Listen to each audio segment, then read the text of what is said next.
જય સ્વામિનારાયણ. સહજાનંદ વિદ્યાલયના video lecture શિક્ષણમાં આપ સર્વ વિદ્યાર્થી મિત્રોનું હાર્દિક સ્વાગત છે. ધોરણ 12 રસાયણ વિજ્ઞાન પ્રકરણ 11 આલ્કોહોલ, ફિનોલ અને ઇથર સંયોજનો. આજના લેક્ચરમાં આપણે પ્રકરણ 11ના બધા કોયડાઓનો અભ્યાસ કરીશું. 11.1 થી 11.7 સુધીના બધા કોયડા. એમાં કોયડો 11.1 નીચેના સંયોજનોના IUPAC નામ લખો. બરોબર. તો અહીંયા જે વિસ્થાપિત સમૂહ છે એમાં ક્લોરાઇડ અને 2 મિથાઇલ સમૂહ અને 1 OH સમૂહ. OH સમૂહ મુખ્ય છે એટલે ત્યાંથી આપણે નામ આપવા પડે, નંબર આપવા પડે. 1, 2, 3, 4 અને 5 કાર્બનની લાંબામાં લાંબી શૃંખલા. એમાં ચોથા કાર્બન ઉપર ક્લોરો સમૂહ છે, બીજા ત્રીજા કાર્બન ઉપર મિથાઇલ એટલે 2, 3 ડાયમિથાઇલ અને પહેલા કાર્બન ઉપર OH એટલે 1 ઓલ. 1, 2, 3, 4, 5 કાર્બન એટલે પેન્ટેન 1 ઓલ અને એમાં વિસ્થાપિત સમૂહ 2, 3 ડાયમિથાઇલ અને 4 ક્લોરો. ક્લોરોનો સી પહેલા આવે એટલે આપણે આમ લખીશું 4 ક્લોરો 2, 3 ડાયમિથાઇલ પેન્ટેન 1 ઓલ. બીજું આપણે જોઈએ ઇથર સંયોજન છે. એમાં એક બાજુ 2 કાર્બનની શૃંખલા, બીજી બાજુ 3 કાર્બનની સળંગ શૃંખલા. તો જે મહત્તમ કાર્બન ધરાવતી શૃંખલા છે એને આપણે આલ્કેન નામ આપીશું. એટલે આ 1, 2 અને 3 કાર્બન વાળું પ્રોપેન. એમાં બીજા કાર્બન ઉપર આ ઇથોક્સી સમૂહ ગણીશું. બરોબર. એટલે આનું IUPAC નામ થશે 2 ઇથોક્સી પ્રોપેન. આ 3 કાર્બન વાળી શૃંખલા એમાં 1, 2, 3 નામ આપીએ તો બીજા કાર્બન ઉપર આ ઇથોક્સી સમૂહ ગણાય. એટલે એનું IUPAC નામ થાય 2 ઇથોક્સી પ્રોપેન. અહીંયા બેન્ઝીન વલય સાથે OH સમૂહ જેટલા ફિનોલ છે. ફિનોલમાં બીજા 1, 2, 3, 4, 5, 6 બીજા અને છઠ્ઠા કાર્બન ઉપર મિથાઇલ સમૂહ. એટલે આપણે કહીશું 2, 6 ડાયમિથાઇલ ફિનોલ. બરાબર. એટલે આ સંયોજનનું નામ થશે 2, 6 ડાયમિથાઇલ ફિનોલ. હવે અહીંયા એક નાઇટ્રો સમૂહ છે. બરોબર. અને બીજો ઇથોક્સી સમૂહ છે. ઇથોક્સી સમૂહનો પહેલો અક્ષર E, નાઇટ્રો સમૂહનો પહેલો અક્ષર N. એટલે આ પ્રથમ ABCDના મૂળાક્ષરના ક્રમ પ્રમાણે ઇથોક્સી સમૂહને અગ્રિમતા આપવામાં આવશે. એટલે એને 1 નંબર કહીએ તો આ 2 નંબરનો કાર્બન થાય. એટલે 1 ethoxy 2 nitro cyclohexane. 1 ethoxy 2 nitro cyclohexane. બરોબર. તો આ પ્રમાણે એનું નામ આપી શકાય 1 ઇથોક્સી 2 નાઇટ્રો સાયક્લોહેક્ઝેન. કોયડો 11.2 જોઈએ કે ભાઈ નીચે દર્શાવેલી પ્રક્રિયાઓથી મળતી સંભવિત નિપજોના IUPAC નામ અને બંધારણ લખો. પહેલું છે બ્યુટેનાલનું ઉદ્દીપકીય રિડક્શન. તો બ્યુટેનાલ પહેલા આપણે લખીએ CH3 CH2 CH2 CHO. બ્યુટેનાલ ઉદ્દીપકની હાજરીમાં એનું રિડક્શન કરવાનું એટલે કે નિકલ ઉદ્દીપકની હાજરીમાં એની ડાયહાઇડ્રોજન સાથે પ્રક્રિયા કરવામાં આવે. બરોબર. તો અહીંયા 1 H ઓક્સિજન સાથે 1 H કાર્બન સાથે CHO સમૂહ છે CH2OH માં રૂપાંતર પામે અને એટલે પ્રાથમિક આલ્કોહોલ બ્યુટેન 1 ઓલ બને. CH3 CH2 CH2 CH2OH butane 1 all. બરોબર. આ રીતે બ્યુટેનાલ છે એની ઉદ્દીપકીય રિડક્શન પ્રક્રિયા દ્વારા નિપજ તરીકે આપણને બ્યુટેન 1 ઓલ મળે છે.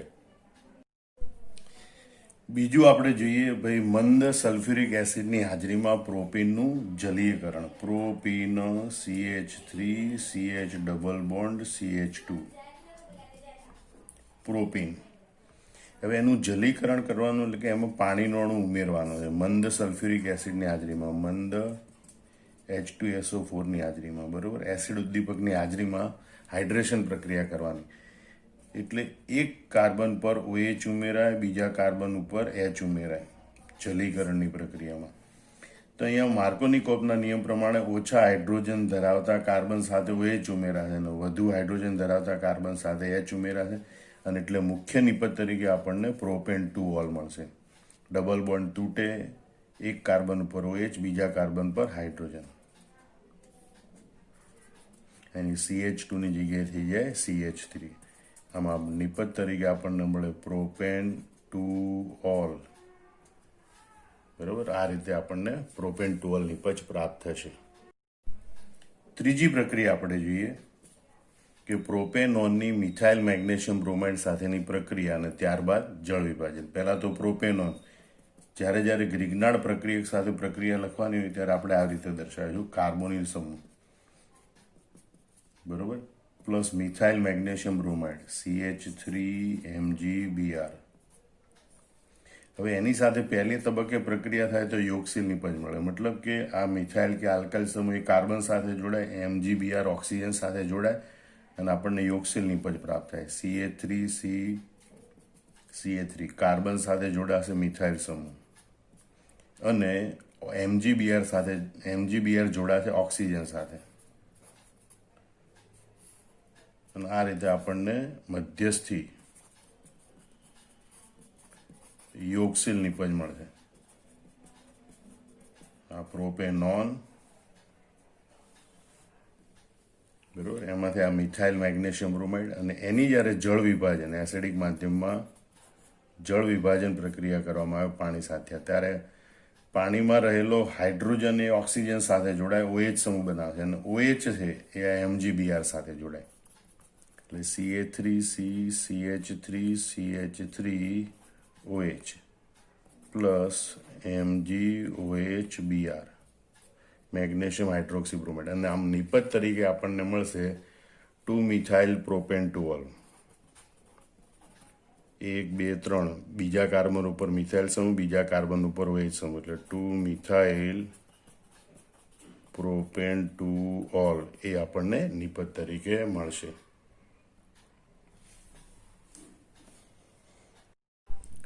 કોયડો 11.3, નીચે દર્શાવેલા સંયોજનોને તેમના ઉત્કલન બિંદુના ચડતા ક્રમમાં ગોઠવો. Pentane 1 all, butane 1 all, ethanol, propane 1 all, methanol, butane 2 all. હવે આપણે જોઈએ ભાઈ, ઉત્કલન બિંદુ એ આંતરાણુય આકર્ષણ બળ પર આધાર રાખે અને એ અણુભાર કે કાર્બન પરમાણુની સંખ્યા ઉપર આધાર રાખે. એટલે કે જેમ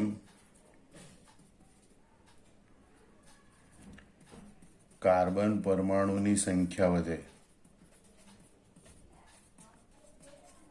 તેમ ઉત્કલન બિંદુ વધે.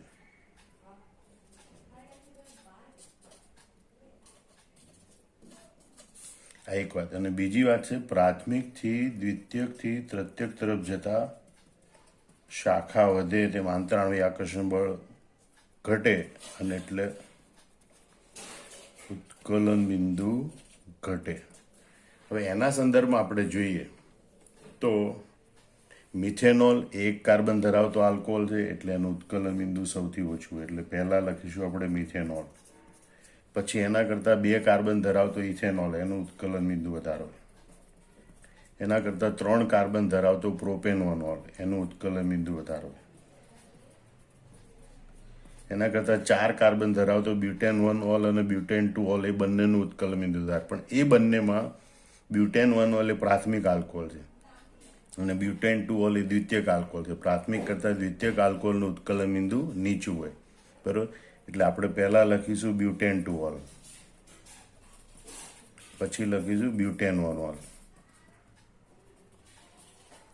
અને પેન્ટેન 1 ઓલ, કે જેમાં 5 કાર્બન હોય, એનું આ બધામાં ઉત્કલન બિંદુ સૌથી ઊંચું હોય. આ મિથેનોલ કરતાં ઇથેનોલ, ઇથેનોલ કરતાં પ્રોપેન 1 ઓલ, એના કરતાં બ્યુટેન 2 ઓલ, બ્યુટેન 1 ઓલ અને પેન્ટેન 1 ઓલ, આ રીતે ઉત્કલન બિંદુ ચડતા ક્રમમાં જોવા મળે છે. હવે આપણે જોઈએ પેન્ટેન 1 ઓલ, N-બ્યુટેન, પેન્ટેનાલ, ઇથોક્સિથેન. પેન્ટેન 1 ઓલ એ આલ્કોહોલ છે, એમાં અણુ વચ્ચે આંતરાણુય હાઇડ્રોજન બંધ હોય. નોર્મલ બ્યુટેન એ આલ્કેન છે, એમાં વાન્ડરવાલ્સ બળો હોય. પેન્ટેનાલ એટલે એ આલ્ડીહાઇડ છે, એમાં અણુ વચ્ચે દ્વિધ્રુવીય પ્રકારના આકર્ષણ બળ હોય. ઇથોક્સિથેન એ ઇથર છે, એમાં વાન્ડરવાલ અને થોડા ધ્રુવીય આકર્ષણ બળ હોય. સમાન અણુભાર ધરાવતા આલ્કેન અને ઇથર, એના ઉત્કલન બિંદુ લગભગ સરખા હોય. ઇથરના ઉત્કલન બિંદુ થોડા વધારે હોય. પણ નોર્મલ બ્યુટેન, બરોબર, એમાં 4 કાર્બન, આમાં 4 કાર્બન ઉપરાંત 1 ઓક્સિજન, એટલે નોર્મલ બ્યુટેન કરતાં ઇથોક્સી ઇથેનનો અણુભાર વધારે છે. એટલે આ 4માં વાન્ડરવાલ બળો સૌથી નિર્બળ છે. એટલે નોર્મલ બ્યુટેનનું ઉત્કલન બિંદુ સૌથી ઓછું છે. બરોબર. ત્યાર પછી ઇથોક્સી ઇથેનનું ઉત્કલન બિંદુ. હવે પેન્ટેનાલ એમાં દ્વિધ્રુવી પ્રકારના આકર્ષણ બળો હોય, જે વાન્ડરવાલ બળો કરતાં પ્રબળ હોય પણ હાઇડ્રોજન બંધ કરતાં નિર્બળ હોય. એટલે પેન્ટેનાલનું ઉત્કલન બિંદુ નોર્મલ બ્યુટેન ઇથોક્સી ઇથેન કરતાં વધારે હોય પણ પેન્ટેનોલ કરતાં ઓછું હોય. આ ઉત્કલન બિંદુનો ક્રમ આ પ્રમાણે મળે: નોર્મલ બ્યુટેન એટલે કે આલ્કેન, ઇથોક્સી ઇથેન ઇથર, પેન્ટેનાલ એટલે કે આલ્ડીહાઇડ અને પેન્ટેન 1 ઓલ એટલે કે આલ્કોહોલ.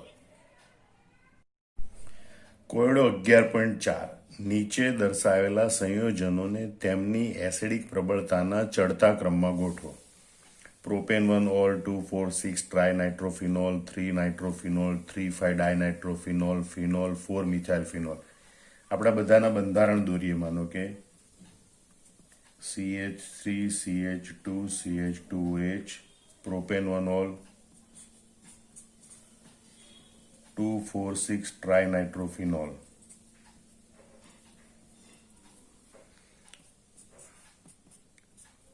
3 નાઇટ્રોફિનોલ, 1 2 અને ત્રીજા સ્થાન ઉપર NO2 સમૂહ 3 નાઇટ્રોફિનોલ, 3,5 ડાયનાઇટ્રોફિનોલ,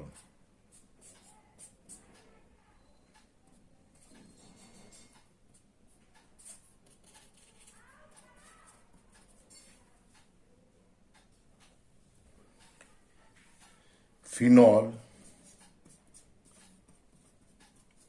અને 4 મિથાઇલ ફિનોલ.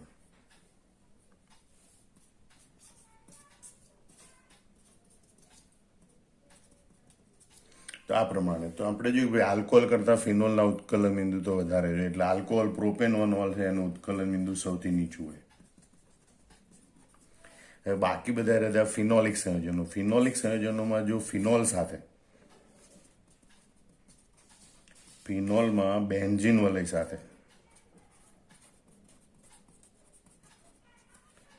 ઇલેક્ટ્રોન આકર્ષક સમૂહ હોય, ઇલેક્ટ્રોન વિથડ્રોઈંગ ગ્રુપ, તો એ એસિડિકતા વધારે.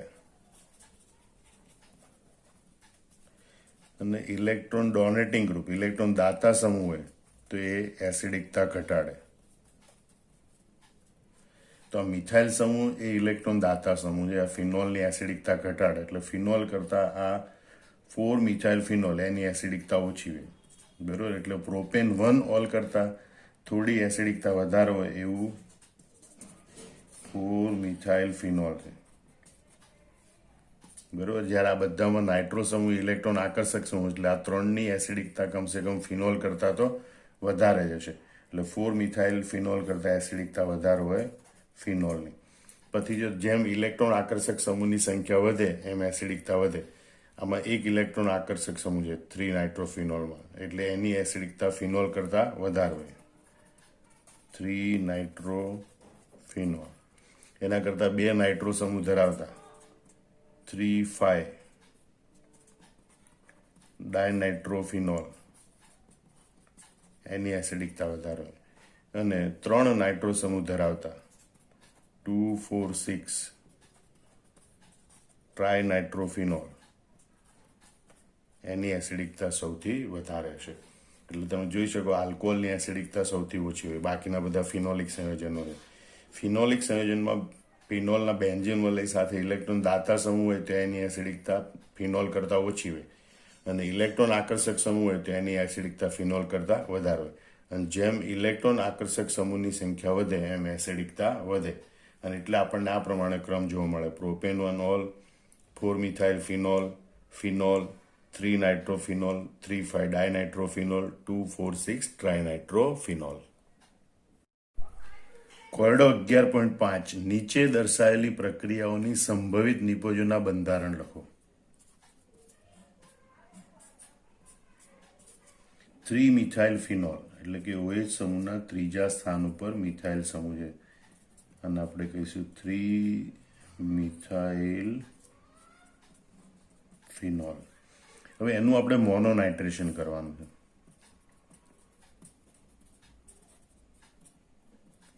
નાઇટ્રેશન પ્રક્રિયા સાંદ્ર HNO3 અને સાંદ્ર H2SO4 ના મિશ્રણ વડે કરવામાં આવે છે. HNO3 પ્રક્રિયક છે, સાંદ્ર H2SO4 ઉદ્દીપક છે. હવે નાઇટ્રો સમૂહ એ પહેલેથી જોડાયેલા એના ઓર્થો કે પેરા સ્થાનમાં જોડાશે, બરોબર, કારણ કે OH અને મિથાઇલ બંને ઓર્થો પેરા નિર્દેશક સમૂહ છે. આપણે સરળતા ખાતર આપણે નંબર આપીએ કે ભાઈ 1 2 3 4 5 અને 6. એટલે OH સમૂહ છે એનું ઓર્થો સ્થાન એટલે બીજું અને છઠ્ઠું સ્થાન, અને એનું પેરા સ્થાન એટલે ચોથું સ્થાન. મિથાઇલ સમૂહનું ઓર્થો સ્થાન એટલે બીજું અને ચોથું સ્થાન, અને પેરા સ્થાન એટલે છઠ્ઠું સ્થાન. તો એના બીજા સ્થાન ઉપર જો નાઇટ્રો સમૂહ જોડાય કે જે OH અને મિથાઇલ બંનેનું ઓર્થો સ્થાન છે, તો એ અવકાશી અવરોધને કારણે શક્ય બનતું નથી. એટલે બીજા સ્થાન ઉપર અત્યારે નાઇટ્રો સમૂહ જોડાઈ શકશે નહીં. એટલે ચોથા કે છઠ્ઠા સ્થાન ઉપર નાઇટ્રો સમૂહ જોડાઈ શકે. એક તો ચોથા સમૂહ પર નાઇટ્રો સમૂહ જોડાઈ શકે, અથવા છઠ્ઠા સ્થાન પર નાઇટ્રો સમૂહ જોડાઈ શકે. આમ બે જુદી જુદી નિપજો આપણને પ્રાપ્ત થઈ શકે. જેમાં પહેલી નિપજનું નામ આપીશું આપણે 1 2 3 4 4 નાઇટ્રો 3 મિથાઇલ, પણ 3 મિથાઇલ પહેલા લખીશું. 3 મિથાઇલ 4 નાઇટ્રો ફિનોલ. ત્યારે અહીંયા આપણે આ બાજુથી નંબર આપીશું 1 2 3 4 5. પાંચમા કાર્બન ઉપર મિથાઇલ સમૂહ એટલે 5 મિથાઇલ 2 નાઇટ્રો ફિનોલ. આ પ્રમાણેની આપણને બે નિપજો પ્રાપ્ત થશે.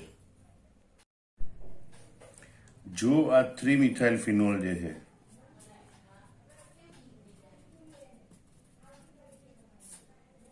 એનું ડાય નાઇટ્રેશન થાય, એટલે કે બે NO2 સમૂહ ઉમેરાય. પ્રક્રિયક તરીકે સાંદ્ર HNO3 અને સાંદ્ર H2SO4 નું મિશ્રણ. તો અહીંયા બીજા સ્થાન ઉપર છે ત્યાં NO2 સમૂહની દાખલ થાય. ચોથા અને છઠ્ઠા બંને સ્થાન ઉપર NO2 સમૂહ દાખલ થશે. આ OH સમૂહ, ત્રીજા સ્થાન ઉપર મિથાઇલ સમૂહ, ચોથા સ્થાન ઉપર NO2 અને છઠ્ઠા સ્થાન ઉપર NO2, બરોબર. એટલે અહીંયા 1 2 3 આ બાજુથી નામ આપીએ તો 3 4 6. આ બાજુથી નામ આપીશું આપણે 1 2 3 4 5, બરોબર. એટલે આનું નામ આપીશું 5 methyl 2 4 dinitro 2 4 dinitro phenol, 5 methyl 2 4 dinitro phenol. એ પ્રમાણેનું સંયોજન આપણને મળશે. ત્રીજું આપણે જે ફિનાઇલ મિથેનોઇટનું મોનોનાઇટ્રેશન. ફિનાઇલ મિથેનોઇટ આપણે આ રીતે લખીશું, બરોબર, કે ભાઈ ઓક્સિજન બાજુ ફિનાઇલ સમૂહ હોય અને કાર્બોનિલ સમૂહ સાથે H જોડાયેલો હોય, તો ફિનાઇલ મિથેનોઇટ. હવે એનું મોનોનાઇટ્રેશન કરવાનું છે. ફરીથી પ્રક્રિયક તરીકે સાંદ્ર HNO3 પ્લસ સાંદ્ર H2SO4.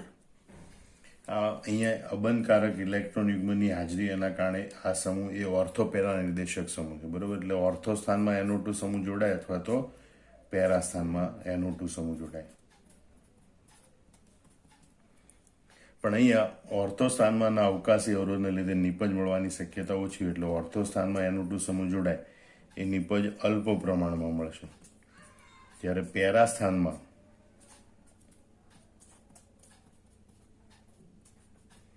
NO2 સમૂહ જોડાય એ આપણને મુખ્ય નિપજ મળશે. અને એને આપણે કહીશું 2 નાઇટ્રો ફિનાઇલ મિથેનોઇટ.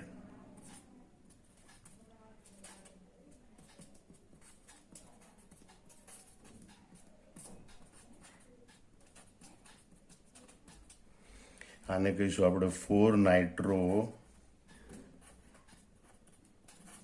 ફિનાઇલ મિથેનોઇટ. તો આ રીતે આપણને ઓર્થો અથવા પેરા વિસ્થાપિત નિપજ મળશે.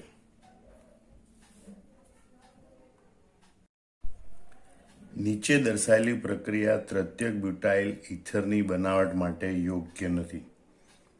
આ પ્રક્રિયાની મુખ્ય નિપજ શું થશે અને તૃતીયક બ્યુટાઇલ ઇથરની બનાવટ માટેની યોગ્ય પ્રક્રિયા લખો. તો એ આલ્કાઇલ હેલાઇડ છે, તૃતીયક પ્રકારનો છે, બરાબર. અને સોડિયમ ઇથોક્સાઇડ એ પ્રબળ બેઝ છે. આલ્કાઇલ હેલાઇડ એ તૃતીયક પ્રકારનો છે. એટલે કે આલ્કાઇલ હેલાઇડ દ્વિતીયક કે તૃતીયક હોય અને સોડિયમ આલ્કોક્સાઇડ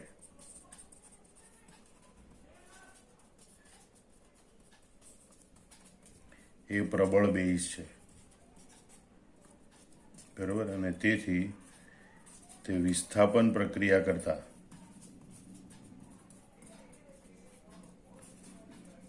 વિલોપન પ્રક્રિયા સરળતાથી આપે,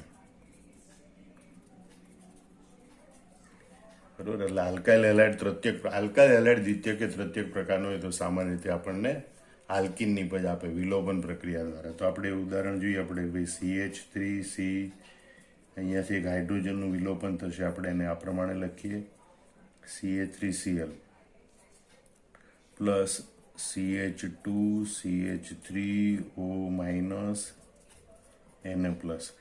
અહીંયા ઓક્સિજન વાળો ઇથોક્સી સમૂહ એ પ્રબળ બેઝ તરીકે વર્તે એટલે પ્રોટોનેશન પામે. તો પ્રોટોનનું ઇલેક્ટ્રોનિકમાં 2 કાર્બન વચ્ચે દ્વિબંધ રચે તો ક્લોરીન છે પોતાના ઇલેક્ટ્રોનિકમાં સાથે આ Na પ્લસ સાથે જોડાય અને એ રીતે આપણને CH3C ડબલ બોન્ડ CH2CH3 બરોબર 2 મિથાઇલ પ્રોપવનિન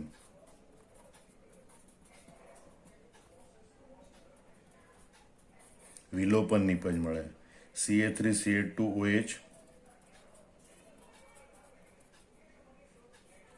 પ્લસ Na જોડાય Cl સાથે એટલે NaCl. આ રીતે આ પ્રબળ બેઝ હોવાથી પ્રોટોનને આકર્ષી પ્રોટોન સાથે જોડાય, ઇથેનોલ બનાવે અને પ્રોટોન દૂર થવાથી 2 કાર્બન વચ્ચે દ્વિબંધ રચાય અને ક્લોરીન છે Na પ્લસ સાથે જોડાય, NaCl બનાવે અને આ રીતે આપણને વિલોપિત નિપજ 2 મિથાઇલ પ્રોપવનિન આલ્કિન મળે. જો આપણે તૃતીયક બ્યુટાઇલ ઇથાઇલ ઇથરની બનાવટ કરવી હોય તો આ તૃતીયક બ્યુટોક્સી સોડિયમ તૃતીયક બ્યુટોક્સાઇડનો ઉપયોગ કરવો પડે અને અહીંયા ઇથાઇલ ક્લોરાઇડનો ઉપયોગ કરવો પડે. એટલે અહીંયા તૃતીયક બ્યુટાઇલ ઇથાઇલ ઇથર મેળવવા માટે CH3CH3CH3O માઇનસ Na પ્લસ, બરાબર. એટલે કે સોડિયમ તૃતીયક બ્યુટોક્સાઇડ, સોડિયમ તૃતીયક બ્યુટોક્સાઇડ એની CH3CH2Cl ક્લોરોઇથેન એટલે કે ઇથાઇલ ક્લોરાઇડ સાથે પ્રક્રિયા કરવામાં આવે, બરોબર. તો SN2 વિસ્થાપન પ્રક્રિયા થઈ અને તૃતીયક બ્યુટાઇલ ઇથાઇલ ઇથર બને. CH3CH3CH3O ઓક્સિજન સાથે જોડાય આ ઇથાઇલ સમૂહ CH2CH3 પ્લસ NaCl અને આ રીતે આપણને મળે છે તૃતીયક બ્યુટાઇલ ઇથાઇલ ઇથર. તૃતીયક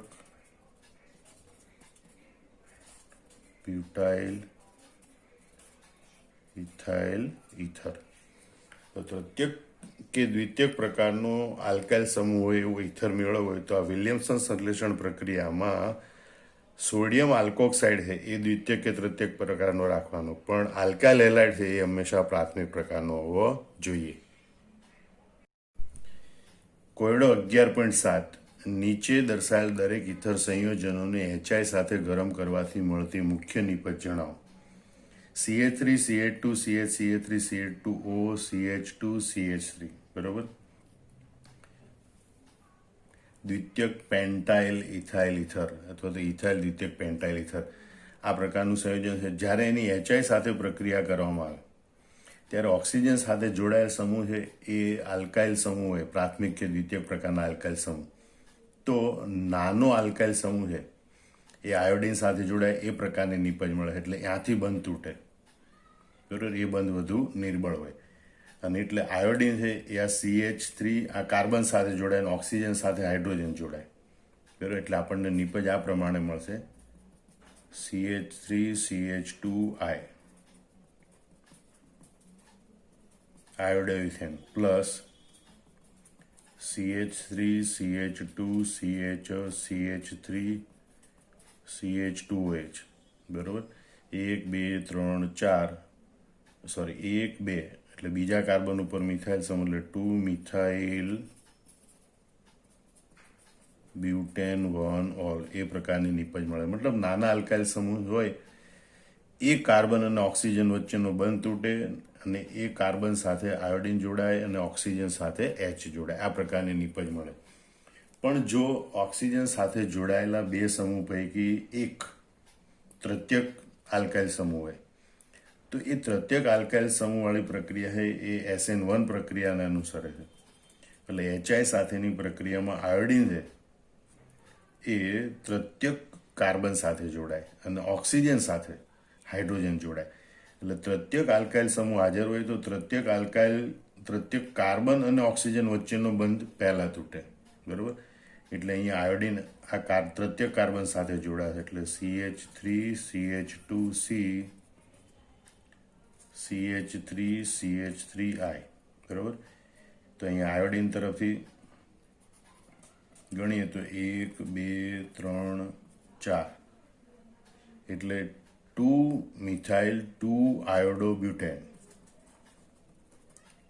2 મિથાઇલ 2 આયોડોબ્યુટેન, બરોબર. અને બીજી નિપજ મળે અહીંયા ઓક્સિજન જોડાય એટલે CH3CH2CH2OH પ્રોપેન 1 ઓલ મળે. ખ્યાલ આવી ગયો?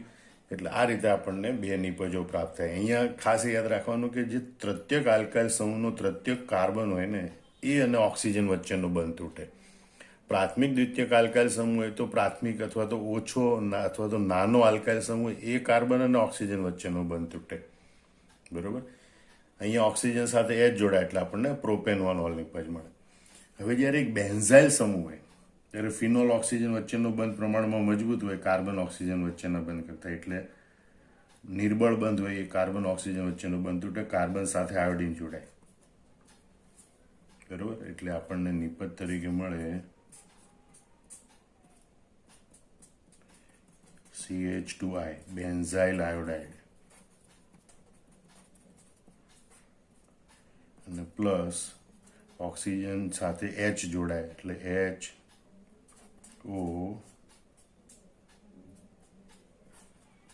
એટલે ફિનોલ બને. ખ્યાલ આવી ગયો? એટલે આ રીતે આપણને બેન્ઝાઇલ આયોડાઇડ અને ફિનોલ એ નિપજ તરીકે મળશે. કારણ કે ફિનોલ સાથે ઓક્સિજન સીધો જોડાયેલો તો સંસ્પંદનને કારણે આ બંધ મજબૂત હોય, બરોબર. અને બીજી વાત કે કાર્બન ઓક્સિજન અહીંયા કાર્બન બેન્ઝાઇલ કાર્બન છે એની ઉપર ધનવીજભાર આવે તો એ કાર્બોકેટાઇન ઘણો સ્થાયી છે. તૃતીય કાર્બોકેટાઇન કરતાં પણ બેન્ઝાઇલ કાર્બોકેટાઇન વધુ સ્થાયી છે. એટલે આ પ્રક્રિયા પણ SN1 પ્રક્રિયાના અનુસ્વરૂપે અહીંયા જે ધનવીજભાર આવે ત્યાં આયોડિન જોડાય અને ઓક્સિજન સાથે H જોડાય. આ રીતે આપણે ફિનોલ અને બેન્ઝાઇલ આયોડાઇડ એ પ્રકારની નિપજ આપણને પ્રાપ્ત થશે.